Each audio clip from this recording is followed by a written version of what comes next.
Di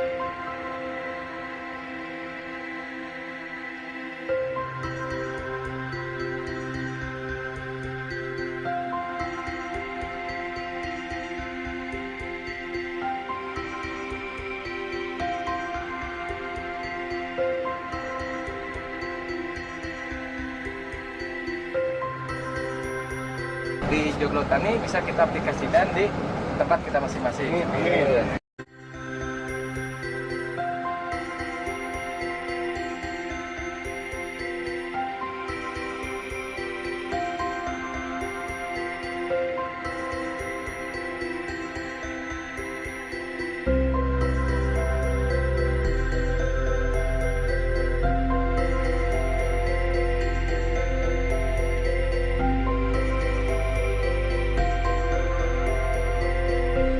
Halo guys, selamat pagi. Hari ini alhamdulillah tim dari Sinergi sudah nyampe di Jogja Tani. Mudah-mudahan kita dari sini mendapatkan ilmu yang manfaat yang bisa diterapkan kepada masyarakat di setiap daerahnya masing-masing. Terima kasih.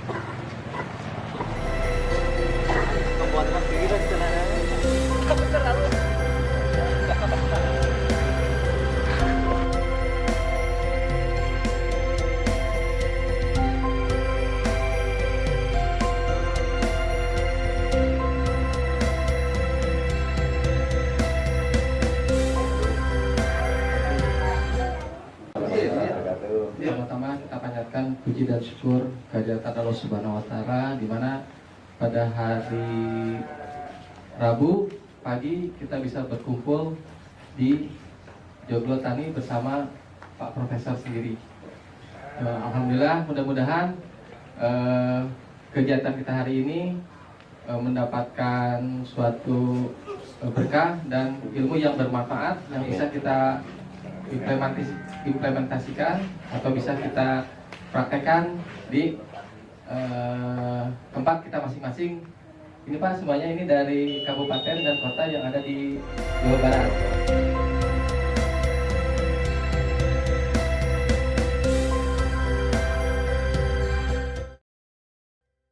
Sekarang ini. Ya, gitu. Alhamdulillah, mudah-mudahan kehadiran kita. Baik, bismillahirrahmanirrahim. Assalamualaikum warahmatullahi wabarakatuh. Alhamdulillahirrahmanirrahim. Wassalatu wassalamu ala asyrofil anbiya'i wal mursalin Sayyidina wa maulana Muhammadin wa ala alihi wa sahbihi ajmain. Baik, bapak-bapak sekalian, dan ada ibunya atau mbak? Ada ibu yang saya hormati. Pertama pasti kita tidak putus-putusnya memanjatkan puji dan syukur kehadirat Tuhan Allah yang Maha Kuasa. Izin berkenannya kita dipertemukan pada pagi hari ini, semoga hari ini penuh berkah yang barokah. Amin. Salam dan sholawat semoga diterapkan bagi Rasulullah Muhammad SAW, yang syafaatnya akan selalu melimpah kepada kita semua semenjak kita di dunia sampai nanti di yaumul kiamah. Amin. Memperkenalkan dulu, nama saya Teo Suprapto, saya sering dipanggil Pak Teo, Pak Ji. Jadi Pak Teo gitu. Kayak kalau orang manggil belum kenal saya, biasanya memanggilnya ikutan tulis di KTP itu To Suprapto gitu. Padahal itu Teo Suprapto, tapi manggilnya To Suprapto. Saya takutnya kalau dipanggil saya Pak To, istri saya jadi dipanggil Buto. Nah, itu.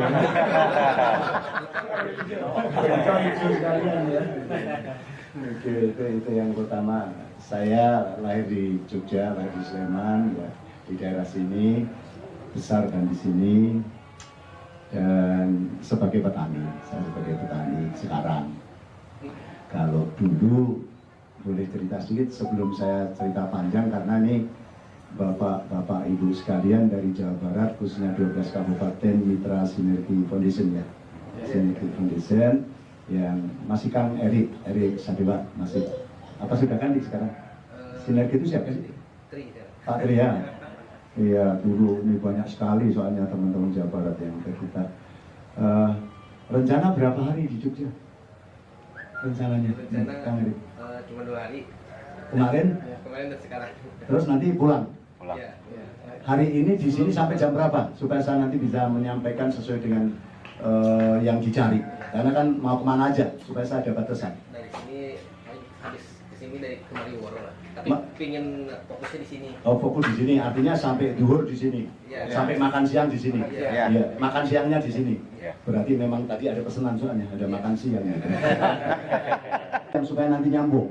Ya. Gitu. Karena kalau cerita saya ini dulu kecilnya saya penari wayang. Kan nggak nyambung dengan pertanian. Gitu. Setelah penari saya agak remaja jadi main bola gitu loh. Jadi saya pemain bola di PSIM. Lalu keluar mendirikan PSS. Gitu. Setelah mendirikan PSS saya ganti ke Galatama, Sari Bumi Raya. Setelah itu saya umur 25 alih profesi lagi jadi wasit sepak bola. Jadi gitu. Jadi nggak nyambung gitu loh. Tapi semenjak saya jadi wasit sepak bola saya juga menjadi mengajar juga di pertanian. Jadi SK 178 bulan Agustus dulu tahun 1978 udah ngajar di pertanian dan peternakan. Nah itu yang menjadi saya menjadi tahu soal pertanian. Ternyata pertanian itu nggak pernah berubah sejak dulu. Itu pertanian peternakan nggak lama sih, hanya 21 tahun. Itu ngajarnya di situ. Jadi sampai ada itu mendirikan kalau sekarang namanya Mercubuana, dulu Wangsa Manggala. Itu yang pertama dulu teman kita Haji Rahmat Hidayat dari Lakbok Ciamis, itu yang jadi ketuanya. Tapi dia setelah 2 tahun milih jadi pegawai negeri. Jadi dia masuk pegawai negeri, saya yang negeri saya keluar gitu loh. Karena ngurusi petani nggak boleh negeri kita jadi itu. Dan sampai sekarang nggak pernah ada yang ganti karena terlalu tinggi bayarannya, gajinya tinggi di koordinator nasional itu. M sampai MM. Makasih begitu. Tapi akhirnya saya ini keliling Aceh sampai Papua, asupan dari keluarga. Nah kalau bapak saya membalik sistem gitu loh. Kalau saya tadinya, nah akhirnya saya ada membuat Joglo Tani itu. Ini akronim ya. Joglo Tani ini adalah kosakata dari, kalau bahasa Jawa mungkin nanti teman Wonogiri yang menjelaskan. Joglo itu ojoglo. Ojoglo itu bahasa Inggrisnya apa? Jangan kecewa. Jangan kecewa. Jadi ojoglo jadi petani. Jangan kecewa menjadi petani itu. Nah, saya tahun 2008 membuat konsep Joglo Tani yang beda dengan petani-petani yang umum di sini. Karena petani di tempat kita ini dari padi, setelah padi itu pari, setelah pari pantun. Jadi padi terus. Itu yang ada di sini. Makanya saya mau mencoba, kalau orang menanam padi saja pasti nggak akan hidup. Pun bibit. Fungsi yang kedua sebagai lumbung pangan. Gitu. Nah, fungsi yang ketiga ini sebagai media komunikasi. Nah, kita punya visi dan misi kemerdekaan untuk mewujudkan mimpi hidup mandiri. Gitu. Nah, sehingga mulai tahun 2008 itulah dari IKN ya, setelah dari IKN menyiapkan sana sejak tahun 2012. Jadi sudah 10 tahun lebih ya, 13 tahun kami menyiapkan untuk ibu kota negara di sana. Dan nanti akan ada 1 juta penduduk ASN pindah di sana, maka harus disiapkan, maka Joglo Tani menyiapkan di sana. Nah, hari ini saya menerima dari Bandung ya, Jawa Barat gitu. Besok kami menerima dari Madiun. Jadi sama juga komunitas-komunitas yang peduli masyarakat. Nah, untuk itu teman-teman sekalian, kenapa kami mendirikan Joglo Tani? Karena petani kita itu ada 6 tekanan. Nanti kita sinkronkan dengan di Jawa Barat, sama Mbak. Tekanan yang pertama itu tekanan ekonomi, petani Indonesia itu yang saya lihat. Nanti cocok enggak ya? Contohnya begini, dikala pertanian tempo dulu, kakek nenek moyang kita itu nggak tergantung dengan bibit, nggak tergantung dengan pupuk, nggak tergantung dengan obat gitu loh, itu dulu. Tapi di era Orde Baru dan era reformasi sekarang ini, petani kita itu justru bibit tergantung, pupuk tergantung. Sekarang membeli, pupuknya beli, obatnya beli. Waktu petani itu membeli, yang menentukan harga itu petaninya atau penjualnya? Penjual kan? Pemilik produk toh? Tapi saat petani itu mempunyai produk, akan menjual. Misalnya dia panen padi akan menjual padi, dia panen singkong akan menjual singkong gitu. Itu yang menentukan harga petaninya atau pembelinya? Pembeli. Di Jawa Barat rata-rata sama. Saat petani membeli ditentukan oleh penjual, tapi saat petani akan menjual ditentukan oleh begitu. Itulah yang namanya tekanan ekonomi. Karena yang dia lihat petani itu di Indonesia miskin, petani itu kotor, gitu. Sehingga mereka itu menganggap status petani itu kasta yang paling bawah, rendah. Itu nomor satu orang kalau kita di Jepang sana, karena apa, pemerintah hadir, karena ada kehadiran pemerintah. Dan di Indonesia ini di Undang-Undang Dasar 1945 pasal 33 itu kayaknya tanah air udara itu dikuasai oleh negara untuk siapa? Kan kesejahteraan masyarakat yang sebanyaknya tidak terjadi. Itu kan adalah kapitalis yang menentukan, bukan pemerintah. Tugas-tugas kopi, dosen yang ngajar bukan pelaku pertanian. Jadi menurut buku dan menurut Mbah Google gitu. Sehingga kalau mereka sarjana pertanian itu kan SP-nya sarjana pertanian, sarjana tekok, nggak tahu apa-apa. Lalu yang keempat adalah tekanan budaya. Tadi baru tekanan apa? Ekonomi. Tekanan budaya itu apa? Budaya itu adalah budidaya. Budidaya itu olah pikir. Gitu. Kalau orang beternak pasti pertanian. Itu pasti terjadi. Istri itu tidur bersama pasti ada keturunan. Itu. Kita semua tahu ya, setiap wilayah kita punya kelebihan budaya. Gitu. Itu yang keempat. Sedangkan yang kelima ada tekanan apa? Tekanan global. Sekarang ini ada pasar bebas.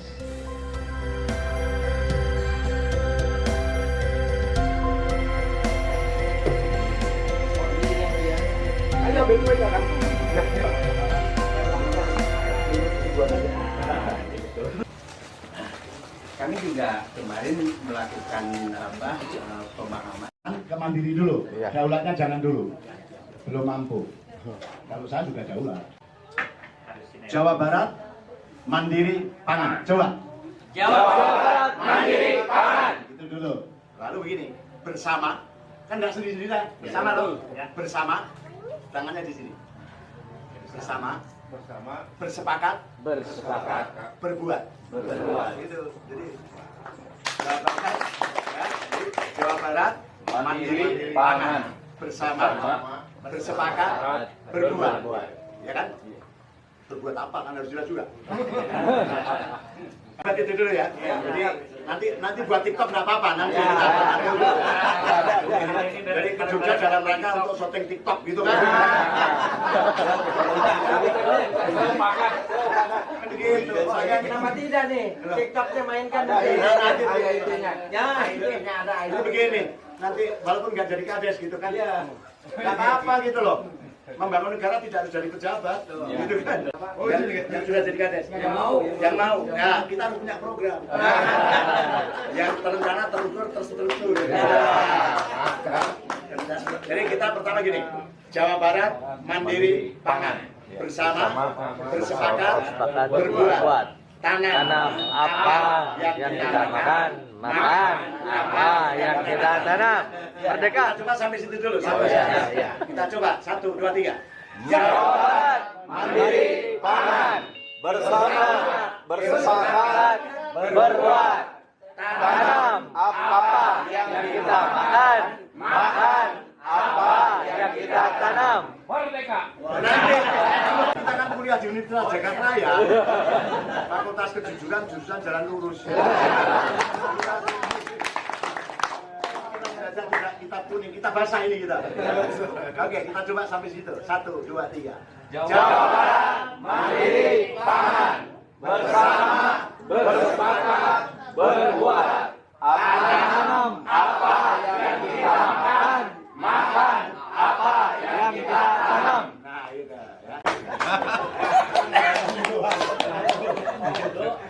Jadi ada apa tadi? Akar, batang, daun, bunga, buah. Buah itu ya ada terong, tomat, semua yang menggantung di bawah. Pepaya, mangga, itu ya. Terus setelah itu ada ikan, ada unggas. Tapi unggas juga ada yang ternak besar. Ternak besar itu ada kaki 4 ya. Sapi, kambing. Gitu. Jadi kalau diuruskan nanti akar, batang, daun, bunga, buah, ikan, unggas, ternak besar. Baru itu jos. Jadi dulu ikrok dulu ya. Sampai paham nanti baru melakukan. 1, 2, 3.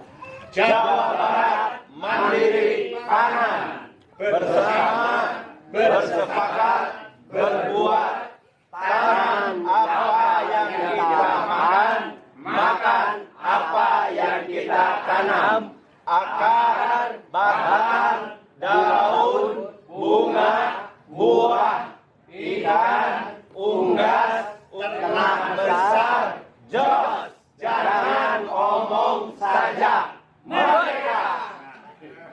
Mau mahal seberapa kita punya. Dan bahkan bibit kita buat sendiri, pupuk buat sendiri. Nanti kita ke pabrik pupuknya. Pembibitan ikan kita punya sendiri. Gitu. Ini yang namanya daulat, tapi kita mandiri dulu deh. Gitu. Nah, untuk itu kalau memang senang ada kunci suksesnya. Kunci sukses untuk wirausaha, nanti teman-teman sekalian ada kunci passwordnya. Angkanya 4, 4, 5, 5, 5, 6, 9. 4-nya 2 kali. 5-nya 3 kali. 6 dan 9. Dari gini, kalau mau bongkar pikiran, yuk kita mulai dari Pak Kades yang sudah tidak menjadi Kades, Pak Kuwu yang sudah pensiun jadi Kuwu. Ya, sampai rambutnya putih. Anak ada berapa kali? 3. Satu rumah selain anak dan istri ada berapa? 2 orang, adeknya istri. Ikut juga? Oke. Soalnya anak saya itu kandung hanya 2, tapi anak asuh saya 850. Tak kuliahkan semua. Pak Kades, Pak Kuwu, tiap tahun saya ambil, ayo sini, kirim ke sini, tak kuliahkan di Fakultas Pertanian di Jogja. Gak usah bayar sama. Tapi selesai harus pulang ke Jawa Barat. Saya Pangandaran, Ciamis, Labuh, banyak anak-anak kami yang sudah kembali ke sana.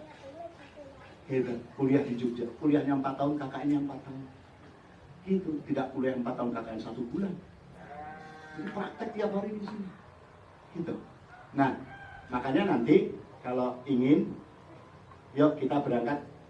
Kalau mau membongkar masalahnya dulu, itu mesti dari ekonomi rumah tangga. Kan anaknya satu rumah ada berapa orang tadi? Jadi batinnya dicukupi dulu. Jadi agama harus dijalankan dulu sesuai syariatnya masing-masing. Monggo lah. Kalau mayoritas muslim ya pasti ada rukun Islam toh. Itu. Tapi kalau sampean itu juga ada nanti kalau DWR atau juga Kuwu juga wilayahnya ada yang agamanya beda-beda, penting semua suruh menjalankan yang penting lakum didukung kembali aja.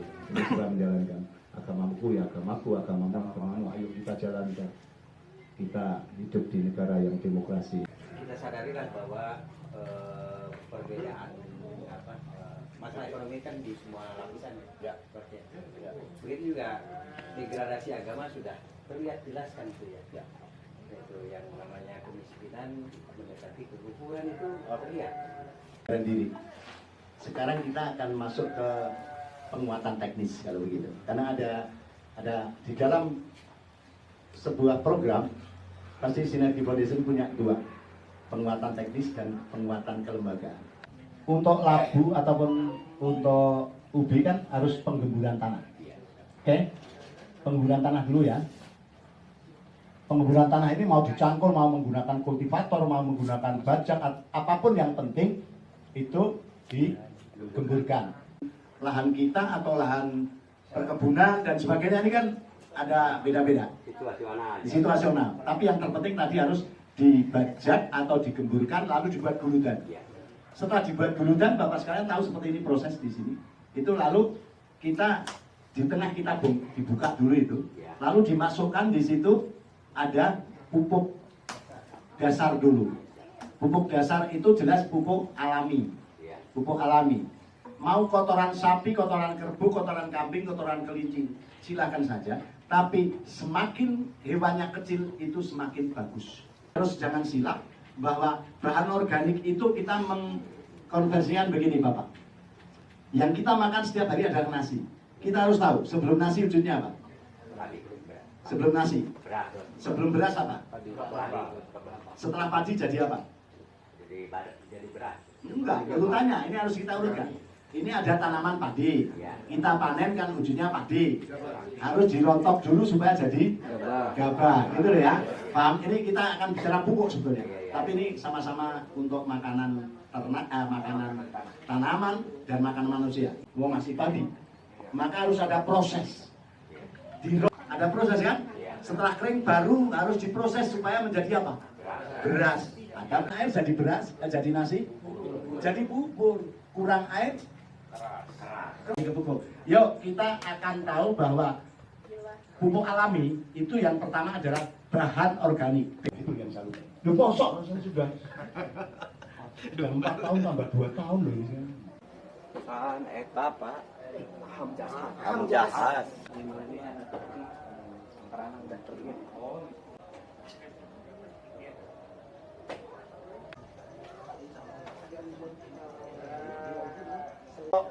Di situ kunyitnya berubah menjadi pudar, tanahnya asam. Nah, menetralkannya bagaimana?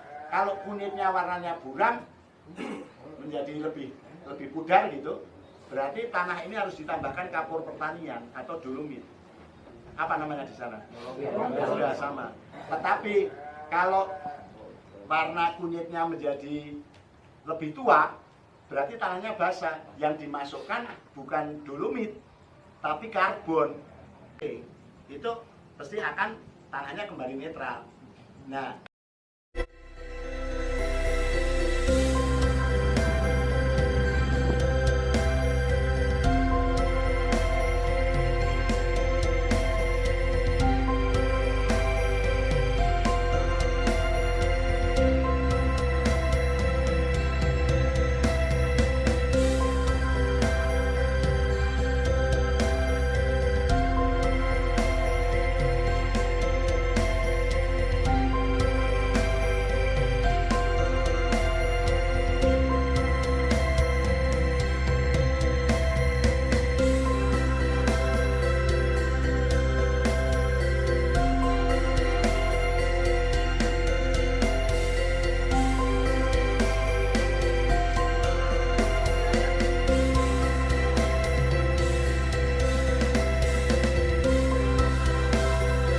tapi jangan sendiri. Maksud saya itu kalau sendiri ya kita membuat ini. Kalau nanti harapan yang baik hanya bisa tercapai dengan kesungguhan yang konsisten. Ya, harapan yang baik hanya bisa tercapai dengan kesungguhan yang konsisten. Oke, selamat sampai di tujuan dan salam hormat untuk semua. Insya Allah.